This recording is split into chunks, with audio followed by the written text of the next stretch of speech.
મોહિતભાઈ ચશ્માવાળા ભાઈ છે ત્યાંથી કોઈ મહેતાની વોટ હોય તમને લાગી રહ્યું છે કે ક્યાં શાળાથી આજની વસ્તુ છે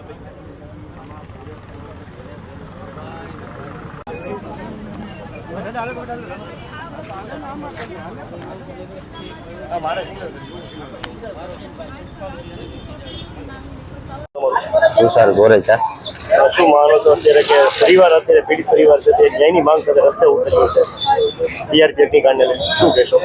રસ્તે ઉતરવું પડ્યું છે અમારે, કારણ કે આમાં કોઈ જાતની ન્યાય અમને મળે એવું લાગતું નથી. કારણ કે એસઆઈટી ના રિપોર્ટ આ લોકોએ આપી દીધા છે, પણ એસઆઈટી ના રિપોર્ટ કોર્ટમાં મંજૂર થતા નથી. અને બીજા નંબરમાં અત્યારે આઈઓ ઓફિસર જે છે એને 25 તારીખ પહેલાના કેસમાં 3 કરોડની એને એ વસ્તુની કેસમાં આવી ગયો હતો. હવે શું માંગ છે તમારી? 25 તારીખે રાજકોટ બંધ કરે અને અમને પૂરેપૂરો સપોર્ટ કરે.